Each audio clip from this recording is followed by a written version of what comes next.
Hello বন্ধুরা, শুভ সন্ধ্যা। আজকে পৌষ সংক্রান্তির আগের দিন, আজকে পিঠে বানাবার দিন। তো সবার মতন আমিও চলে এসেছি পিঠে বানাতে। এই দেখো, গরম জল দিয়ে চাল গুঁড়ি এটাকে মেখে নিচ্ছি। আর একদিকে একটা বাটি সাপটা এটা করব দুধ পিঠে, তার জন্য এটা মাখা হচ্ছে। আর এদিকে বানাবো বাটি সাপটাই পিঠে, যেটা ব্যাটারটা আমি রেডি করে রেখেছি। আর এখানে দুধ ফুটতে দিয়েছি এরকম হাঁড়িতে। এখানে পুরো 1 কিলো দুধ আছে, তো সেটাকে আমি ফুটতে দিয়েছি। এই দুধটা ফুটে গেলে দুধটা দিয়ে ব্যাটারটা গোলা হবে।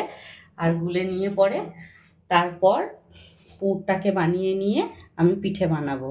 তো তোমরা কারা কারা পিঠে বানাচ্ছ, আশা করছি সবাই বানাচ্ছ। তবে কে কেমন পিঠে বানাচ্ছ এটা হচ্ছে ব্যাপার। তো সবাই পোস্ট করো, আমিও দেখবো। আর আমি কিভাবে বানাচ্ছি সেটাও তোমরা দেখবে। এই দেখুন বন্ধুরা, আমি চুষি বানিয়ে ফেলেছি। তো আমি এরকম ডিজাইনের বানিয়েছি, এরকম একটা, আর একটা বানিয়েছি এইরকম। তো আমার ডিজাইনগুলো কেমন হয়েছে একটু বলবেন। এই ফার্স্ট টাইম আমি আমার মায়ের সাথে অনেকবার পিঠে বানিয়েছি, কিন্তু নিজে ডাইরেক্ট এভাবে বানাইনি কখনো। তো এই ফার্স্ট টাইম বানাচ্ছি। একটু টেনশনে আছি কেমন হবে কি না জানি না, আশা করছি ভালোই হবে। এবার এইগুলোকে আমি একটু ঘিয়ে ভেজে নেব।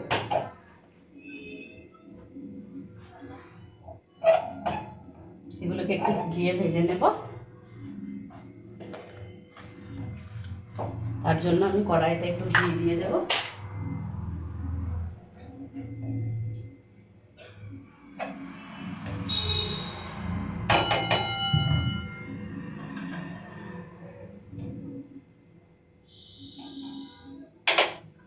ঘিয়ে ভেজে নিলে আরো টেস্টি হবে।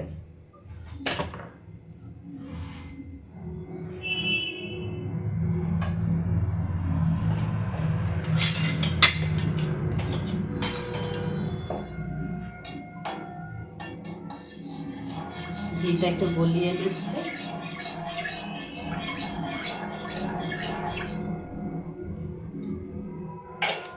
এদিকে ঘিটা গলতে গলতে আমি একটু দুধ,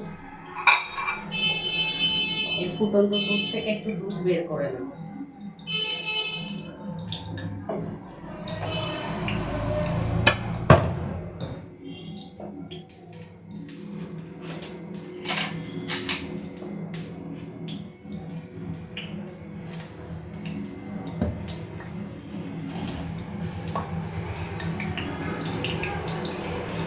ঘিটা আমার গরম হচ্ছে, ততক্ষণে আমি এই দুধটা দিয়ে যে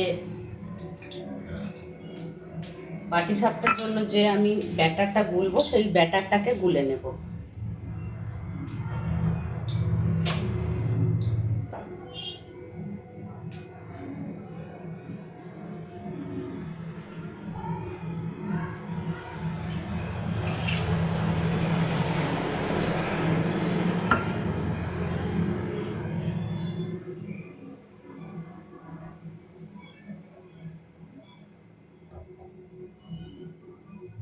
আস্তে আস্তে ব্যাটারটাও গুলে দিচ্ছি। আর আমার ঘিটা যেহেতু গরম হয়ে গেছে, আস্তে আস্তে এই ডোগুলোকে ছেড়ে দেব।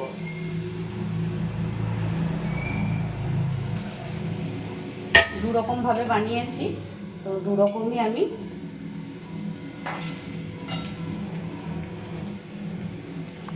ঘিয়ের মধ্যে ভেজে নেব। দেখুন, ঘিয়ের মধ্যে ভাজলে টেস্টটা আরো সুন্দর আসবে, সেই কারণে আমি এটাকে ঘিয়ের মধ্যে ভেজে নিচ্ছি।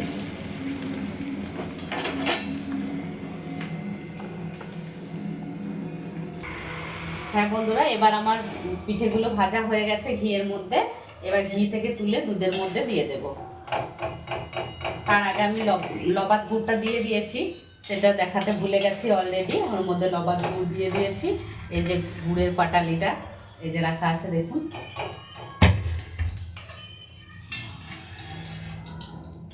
গুড়টার জন্য খুব সুন্দর সেন্ট আসছে। আর বাকি যে এই পিঠেগুলো যে বানিয়েছি আমি, এই যে লম্বা লম্বা সরু সরু, এটা আমার বাবা খেতে খুব ভালোবাসতেন।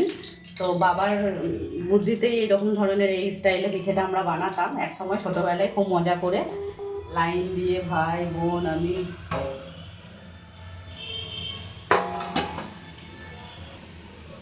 তো বন্ধুরা, এটা হচ্ছে দুধ পিঠের পর্বটা। তো সব পিঠে একসাথে দেখানো যাবে না, এখন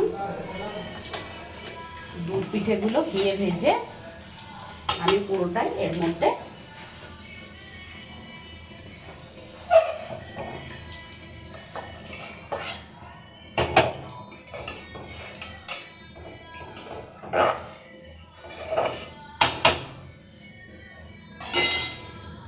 সম্পূর্ণটা আমার ঘিয়ে ভাজা হয়ে গেছে। তো আমি এই হাঁড়ির মধ্যে দুধ পিঠেটা ফুটতে দিয়ে দিয়েছি। ওকে, এখনকার মতন আপাতত এত দূরই দেখালাম, বাকিটা দেখা হচ্ছে পাটিসাপটা পিঠের সময়। ওকে, বাই।